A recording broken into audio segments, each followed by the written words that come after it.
छात्रों, आज अपन स्टडी करेंगे हाइड्रो इलेक्ट्रिक पावर प्लांट। तो जैसा कि नेम इंडिकेट कर रहा है हाइड्रो इलेक्ट्रिक। हाइड्रो जो वर्ड आपने एक सेकेंड ईयर में सब्जेक्ट पढ़ा है हाइड्रोलिक्स। तो हाइड्रोलिक्स के अंदर जो हाइड्रोलिक्स जो अपना वर्ड यूज करते हैं वो अपन यूज करते हैं पानी के लिए।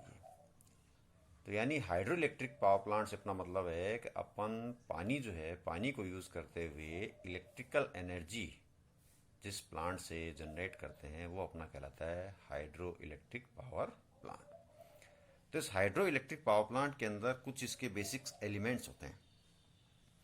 तो एलिमेंट्स की अपन बात करते हैं तो कौन कौन से एलिमेंट्स होते हैं वो आपको बेसिक दिखाते हैं। और हाइड्रो इलेक्ट्रिक पावर प्लांट का जो सेटअप है, लेआउट जिसको अपन कहते हैं, वो लेआउट भी आप लोगों के सामने है। तो बेसिक एलिमेंट अपन एक एक करके स्टडी करेंगे। ये बेसिक एलिमेंट आप लोगों के सामने आ रहे हैं हाइड्रो इलेक्ट्रिक जो पावर प्लांट उसके डायग्राम के साथ। अब हम एक एक करके एलिमेंट्स की बात करते हैं, स्टार्टिंग से लेते हैं। तो सबसे पहला जो एलिमेंट इसके अंदर आता है वो आता है कैचमेंट एरिया। अब पता है कैचमेंट एरिया से अपना क्या मतलब है छात्रों। जैसे कि आपको पता है कि जैसे मैंने आपको कहा कि हाइड्रो इलेक्ट्रिक पावर प्लांट के अंदर जो मेन चीज़ है वो आपका पानी। और पानी आपका कहाँ से आता है? सीधी सी बात है, पूरा साइकिल जो आपका रेन वाटर का जो साइकिल है, रेन का जो साइकिल है, उसको अपन फॉलो करते हैं। महासागर होते हैं, महासागर से पानी आपका वाष्प बन के ऊपर जाता है, बादल बनते हैं। वो बादल लो प्रेशर का एरिया जहाँ पर बनता है वहाँ पे आपके बादल मूव करते हैं, वहाँ पे आपकी रेन होती है। और उस रेन का जो पानी है उस पानी को अपन यूज़ करते हैं इलेक्ट्रिसिटी जनरेट करने के लिए। अब इलेक्ट्रिसिटी जनरेट करने के यदि अपन हाइड्रो पावर प्लांट की क्लासिफिकेशन की बात करें तो उसके अंदर भी आपकी ये चीज़ अपनी कैटेगरी आती है। कौन सी कैटेगरी आती है? क्लासिफिकेशन की जब अपन बात करते हैं तो एक आपका होता है run of river hydel power plant. यानी ऐसा पावर प्लांट जिसके अंदर आपकी नदी बह रही है उससे अपन इलेक्ट्रिसिटी जनरेट करते रहें, जिसके अंदर किसी भी तरह की कोई अपन डैम का जो कंस्ट्रक्शन है, बेसिकली जो अपन डैम का जो कंस्ट्रक्शन करते हैं प्लांट के अंदर, वो डैम का कंस्ट्रक्शन है पानी को स्टोर करने के लिए। तो जो पानी अपन ने स्टोर कर रखा है रिजर्वायर के अंदर, उस पानी को अपन जैसी अपनी रिक्वायरमेंट होती है उसके हिसाब से अपन उसको यूज कर लें। लेकिन रन ऑफ रिवर जो प्लांट होते हैं उस प्लांट के अंदर से डैम के कंस्ट्रक्शन की जरूरत नहीं पड़ती। तो वो प्लांट जो है वो प्लांट आपके कहलाते हैं माइक्रो प्लांट कहलाते हैं। माइक्रो प्लांट से मतलब है वो छोटे प्लांट जिनकी जो इलेक्ट्रिसिटी की जनरेशन की जो कैपेसिटी है वो आपकी लगभग 100 किलोवाट के आसपास होती है, माइक्रो जो हाइडल पावर प्लांट है। इसी तरह का आपके होते हैं मिनी हाइडल पावर प्लांट। तो मिनी हाइडल पावर प्लांट की जो अपन बात करते हैं उसके अंदर जो स्टोरेज की जो इलेक्ट्रिसिटी जनरेट करते हैं वो लगभग 15 से 20 मेगावाट जनरेट करते हैं। और तीसरे जो मेगा पावर प्लांट है जिसके अंदर 100 मेगावाट से ज़्यादा की जो आप यूनिट उसके अंदर जो है पावर जनरेशन उसके अंदर कर सकते हैं। तो यहाँ जो मैं बात कर रही थी सबसे पहले कैचमेंट एरिया। कैचमेंट एरिया से अपना मतलब है कि ये एरिया जहाँ पर जब भी बारिश होती है, इसको भराव क्षेत्र कहते हैं, जब भी यहाँ पे बारिश होगी तो ये बारिश का पानी पूरा आपका यहाँ पर नदियों के द्वारा ये पूरा पानी इस रिजर्वोयर जो है इस रिजर्वोयर के अंदर आपका आ जाता है। तो ये कैचमेंट एरिया जब भी अपन साइट सेलेक्ट करते हैं हाइडल पावर प्लांट की तो उसके अंदर अपना देखा जाता है कि जो पानी अपने को मिलेगा वो पानी कितना मिलेगा और रेगुलर वे के अंदर आएगा कैचमेंट एरिया कितना आता है। क्योंकि कैचमेंट एरिया जो है ये आपका सबसे इम्पोर्टेंट पैरामीटर है कि जितना ज़्यादा कैचमेंट एरिया होगा इसका मतलब यहाँ का जो पानी है सारा पानी आपका इस रिजर्वोयर में आपको मिलने वाला है। सेकंड जो एलिमेंट है वो आपका हो गया रिजर्वायर, यानी ये भंडारण की क्षमता आपका, एक तरह से आपने इसको पानी को इकट्ठा किया है। अब पानी को इकट्ठा करने के लिए क्या चाहिए आपको? इसको आपको डैम का कंस्ट्रक्शन आपका कंपलसरी है। तो जब डैम आप कंस्ट्रक्शन करोगे उस केस में आप रिजर्वायर जो है इसकी डैम की जैसे जैसे आप हाइट बढ़ाते जाओगे ये रिजर्वायर जो है आपकी इसकी कैपेसिटी आपकी बढ़ती जाएगी। पर हाँ, इसके साथ साथ एक इसका नुकसान भी होता है कि डैम की हाइट आप जितनी ज़्यादा लोगे तो रिजर्वायर जो आपका पीछे जो है पीछे पानी क्या है बढ़ता जाएगा आपको रिजर्वायर। उससे क्या होता है इधर के जो गांव जो आपके हैं वो गांव इसके डूबत क्षेत्र में आ जाते हैं। तो ये सबसे बड़ा इसका जो हाइडल पावर प्लांट के नुकसान की अपन बात करें तो ये सबसे बड़ा इसका डिसएडवांटेज होता है आपका कि इसके अंदर जो आपको लोग जो हैं लोगों को शिफ्ट करना पड़ता है। और ये आपका और सेकंड जो इसका नुकसान है वो कंस्ट्रक्शन ऑफ डैम है कि जब डैम अपन कंस्ट्रक्शन करते हैं तो नेचुरली थोड़ा सा इकोलॉजिकल बैलेंस जो है वो आपका गड़बड़ाता है। जैसे पहाड़ी एरिया में आपको बनाना है डैम तो नेचुरली आपको चीज़ें पहाड़ वगैरह को हटाने पड़ेंगे, पेड़ पौधे आपको काटने पड़ेंगे, तो वो थोड़ा सा उसके अंदर ये आपकी इकोलॉजी जो बैलेंस है उसमें गड़बड़ आ जाती है। और इसके अंदर जो टाइम लगता है डैम को बनाने में, वो डैम को बनाने में टाइम भी क्या काफ़ी ज़्यादा लगता है। तो इन नुकसान की अपन बात करें, इनको छोड़ते हैं तो इसके अलावा बाकी सारे आपको इसके एडवांटेज ही एडवांटेज मिलेंगे हाइडल पावर प्लांट के, जो अपन थोड़ी देर बाद डिस्कस करेंगे, बताएंगे आपको। तो एलिमेंट की मैं बात कर रहा था, सबसे पहले आपका कैचमेंट एरिया, देन आपका रिजर्वोयर हो गया, उसके बाद में आपका डैम। अब आपने जब डैम कंस्ट्रक्शन कर लिया तो अब क्या होता है, डैम से आपका जो पानी है वो पानी आपको टरबाइन तक लेके जाना है। तो जैसे आप लोगों ने सेकेंड ईयर के अंदर पढ़ भी रखा है हाइड्रोलिक्स के अंदर कि आपकी तीन तरह की टरबाइन जो आपने पढ़ रखी है, बेसिकली दो तरह की टरबाइन होती है, आपने तीन तरह की पढ़ी है। दो तरह की टरबाइन आपकी होती है, इम्पल्स और रिएक्शन। तो इम्पल्स टरबाइन में आप लोगों ने पेल्टन व्हील पढ़ रखा है, और जो रिएक्शन टरबाइन होती है उसके अंदर आपने फ्रांसिस टरबाइन और कैपलान टरबाइन पढ़ रखी है। तो होता क्या है, ये पानी जो है, इस पानी को डैम में जो पानी आपने रिजर्वर में इकट्ठा किया है, इस पानी को आपको टरबाइन तक लेके जाना है। अब टरबाइन तक लेके जाने के लिए फिर क्या होता है, अपना यहाँ पे अरेंजमेंट होता है स्लूइस गेट। तो स्लूइस गेट क्या होता है, ये स्लाइडिंग डोर होते हैं, एक तरह स्लाइडिंग डोर जो आपके होते हैं। तो ओपन और क्लोज करने के लिए पानी आपको कितना जाना है, कितना आपको बाहर निकालना है, तो यहाँ से पानी आपका इसमें से बाहर निकलेगा। उसके बाद ये जो आपको अरेंजमेंट दिखा रखा है, ये कहलाते हैं पेन स्टॉक। ये जो यहाँ से लेके ये पाइप जो है आपके, ये पाइप कहलाता है पेन स्टॉक। तो पेन स्टॉक की जो अपन बात करते हैं, ये आपका हो गया फिफ्थ एलिमेंट। कैचमेंट एरिया पहला एलिमेंट, रिजर्वोयर दूसरा एलिमेंट, डैम तीसरा एलिमेंट, फिर स्लूइस गेट या स्लूइस वाल्व की अपन बात करें चौथा एलिमेंट। अब अपन बात करें पेन स्टॉक की, तो पेन स्टॉक आपका पांचवा एलिमेंट हो गया हाइड्रो इलेक्ट्रिक पावर प्लांट का।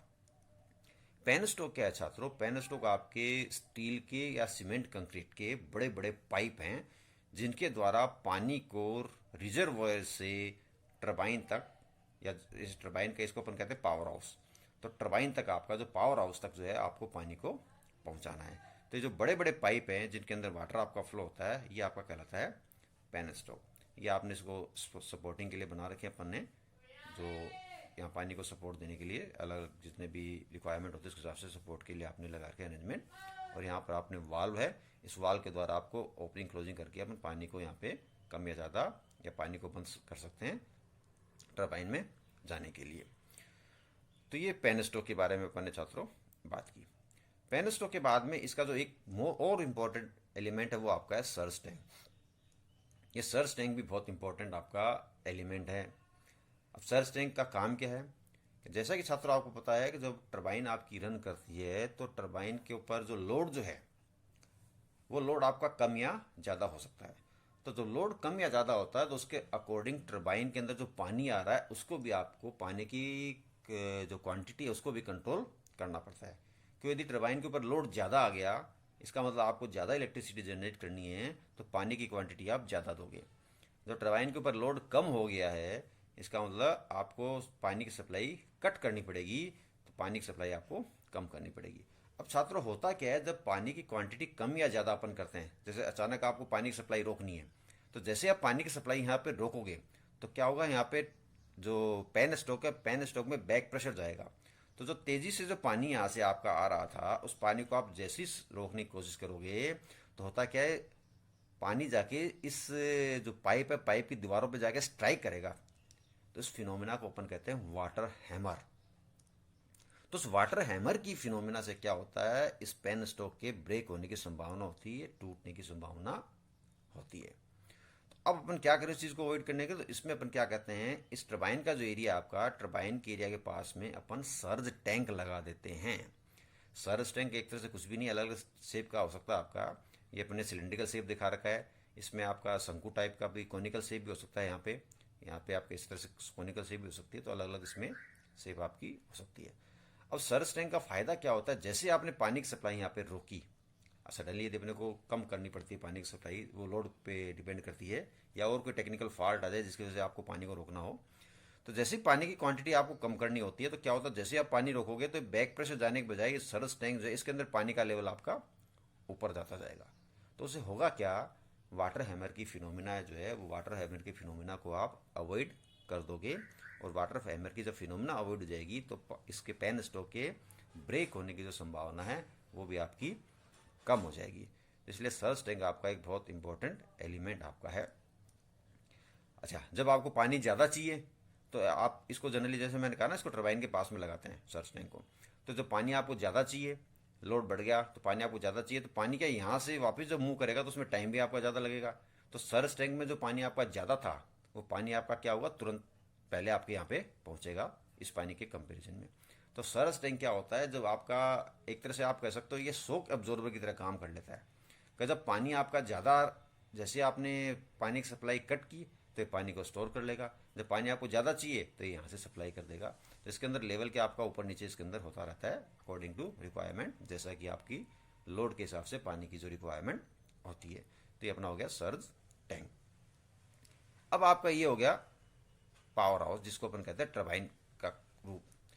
यहाँ जो टरबाइन जो मैंने आपको बताई थी छात्रों, जो टरबाइन आपकी डिपेंड करती है कि आपका ये हेड कितना है। अब आपका कहता है हेड से क्या मतलब है, तो हेड से अपना मतलब है कि टेल रेस, पानी जहाँ पर आप डिस्चार्ज कर रहे हो तो ये वाला जो पोर्शन है ये आपका है टेल रेस। ठीक है, यहाँ पे ये टेल रेस होगी, ये आपकी टेल रेस होगी। और बांध के अंदर जो मैक्सिमम लेवल है पानी का, रिजर्वोयर का, वो आपका ये वाला लेवल है, इसको अपन कहते हैं हेड रेस। तो ये हेड रेस और जो टेल रेस है, इस टेल रेस के बीच में ये जो आपका हेड है, ये हेड आपका कहलाता है, हेड कहलाता है। यानी head race minus tail race का जो लेवल है, तो ये जो डिफरेंस आपको मिल जाएगा ये आपको मिल जाएगा हेड। और इसी हेड के अकॉर्डिंग भी अपन हाइडल पावर प्लांट को क्लासिफाई करते हैं। और हेड के अकॉर्डिंग जब अपन पावर प्लांट की बात करते हैं तो हेड के अकॉर्डिंग आपके जो पावर प्लांट है, ये तीन तरह के पावर प्लांट आपके होते हैं hydel power plant: low head, medium head and high head. तो ये जो टेल रेस और हेड रेस के बीच का जो डिफरेंस है, ये यदि 50 मीटर से कम हो, कितना, 50 मीटर से कम हो, तो ये अपना कहलाता है लो हेड टरबाइन या लो हेड हाइडल पावर प्लांट। और यदि ये हेड अपना 50 से 250 मीटर के बीच में होता है, मतलब 50 मीटर से ज़्यादा 250 मीटर से कम, तो ये अपना कहलाता है मीडियम हेड टरबाइन। और यदि आपका हेड 250 मीटर से ज़्यादा है तो वो अपनी कहलाती है हाई हेड टरबाइन या high head hydel power plant. अच्छा छात्रों, जो हेड होगा उस हेड के अकॉर्डिंग ही यहाँ पर अपन टरबाइन लगाएंगे। यदि आपकी हाई हेड मिलता है आपको यहाँ पे, अच्छा ये आपके हाथ में नहीं है, ये डिपेंड करता है कि आपकी लोकेशन कहाँ है। लोकेशन के हिसाब से डैम आपने कहाँ बनाया, टरबाइन आप कहाँ पे लगा रहे हो, तो आपको हेड कितना मिल रहा है। तो यदि आपका ये हेड, आपका हाई हेड आपको मिलता है, उस केस में यहाँ पे जो अपन टरबाइन लगाते हैं वो अपन इम्पल्स टरबाइन लगाते हैं, यानी जनरली पेल्टन व्हील को अपन यूज़ करेंगे। यदि आपका लो हेड है, यानी हेड जो आपको ये डिस्टेंस जो मिलती है हेड रेस और टेल रेस के बीच में, ये यदि आप की 50 मीटर से कम है, उस केस में अपन रिएक्शन टरबाइन लगाते हैं। रिएक्शन टरबाइन के अंदर भी कैप्लान टरबाइन। और ये आपका मीडियम हेड है, उस केस में भी अपन रिएक्शन टरबाइन लगाएंगे, लेकिन जो रिएक्शन टरबाइन लगाएंगे मीडियम हेड में वो अपन लगाएंगे फ्रांसिस टरबाइन। तो यानी हाई हेड जब होगा तो यहाँ पे, अब आपको इस क्या मैं क्यों समझाना चाह रहा हूँ आपको कि जो आपका जो नेक्स्ट एलिमेंट टरबाइन की जो अपन बात कर रहे हैं, तो टरबाइन आपकी फिक्स नहीं है कि यहाँ पे पेल्टर व्हील लगा लेंगे या फ्रांसिस लगा लेंगे, नहीं। ये डिपेंड करेगा आपका हेड कितना है, तो उस हेड के अकॉर्डिंग ही यहाँ पे अपन टरबाइन का चुनाव करेंगे, चयन करेंगे। तो हाई हेड है पेल्टन व्हील टरबाइन, लो हेड है कैप्लान टरबाइन, मीडियम हेड है तो फ्रांसिस टरबाइन। तो इसके हिसाब से अपन इस यहाँ पे जो है टरबाइन का जो है वो सिलेक्शन करेंगे। अब ये टरबाइन की जो वर्किंग है, ये वर्किंग जब मैं आपका अपन लेक्चर की बात करेंगे डिटेल में, तो वहाँ पर अपन टरबाइन की इसकी डिटेल के बारे में स्टडी करेंगे, क्योंकि इसमें ज़्यादा टाइम लग जाएगा अपना। तो अब आपने जो टरबाइन आपने ले ली, जैसे दो तरह की बात की मैंने, इम्पल्स टरबाइन और रिएक्शन टरबाइन। तो इम्पल्स टरबाइन आपकी जैसे पेल्टन व्हील है, रिएक्शन टरबाइन के अंदर फ्रांसिस और कैप्लान टरबाइन आती है। अब नेक्स्ट एलिमेंट जो आपका है वो ड्राफ्ट ट्यूब। जो ड्राफ्ट ट्यूब की छात्रों पर बात करते हैं तो एक चीज ध्यान रखना कि जो ड्राफ्ट ट्यूब है ये सिर्फ रिएक्शन टरबाइन में लगाई जाती है। रिएक्शन टरबाइन कौन कौन सी है, फ्रांसिस और कैप्लान। तो यदि आपने फ्रांसिस और कैप्लान टरबाइन यहाँ पर लगाई है तो उस केस में जो ड्राफ्ट ट्यूब है ये आपका एक एलिमेंट होगा इस पावर प्लांट का। यदि आपने यहाँ पर इम्पल्स टरबाइन लगाई है, यानी हाई हेड आपके पास अवेलेबल है, और यदि आपने पेल्टन व्हील लगाया है, उस केस के अंदर यहाँ पे ड्राफ्ट ट्यूब अपन नहीं लगाएंगे। क्योंकि जो इम्पल्स टरबाइन है ये आपको पता है छात्रों, इम्पल्स टरबाइन को अपन फ्री जेट टरबाइन भी कहते हैं। फ्री जेट टरबाइन से अपना क्या मतलब है कि ये टरबाइन आपकी एटमॉस्फेरिक प्रेशर पे वर्क करती है। यानी टरबाइन पे जब पानी एंटर करता है, मैं बात कर रहा हूँ पेल्टन व्हील की, टरबाइन पे जब पानी, टरबाइन की जो रोटर जो है उस पर जब पानी एंटर करता है तब उसका जो प्रेशर होता है वो होता है वायुमंडलीय दाब। और रोटर से जब पानी छोड़ता है, अगेन जब बाहर निकलता है आउटलेट पे, तब भी उसका प्रेशर होता है वायुमंडलीय दाब। यानी ये वायुमंडलीय दाब पे वर्क करती है पेल्टन व्हील टरबाइन। और जब बात करते हैं पर रिएक्शन टरबाइन की, तो रिएक्शन टरबाइन जो आपकी है उस पर क्या होता है, जब पानी रोटर की जो ब्लेड जो होती है, रोटर की जो वेन्स होती है, उनके ऊपर जो मूव करता है तो प्रेशर में चेंज होता है। तो जब प्रेशर में चेंज होता है तो उस केस में फिर अपने को क्या करना पड़ता है, पूरा इसको सील्ड रखना पड़ता है। जो रिएक्शन टरबाइन होती है उसको अपन पूरा सील्ड रखना पड़ता है, उसके पूरी कवरिंग रखनी पड़ती है अपने को।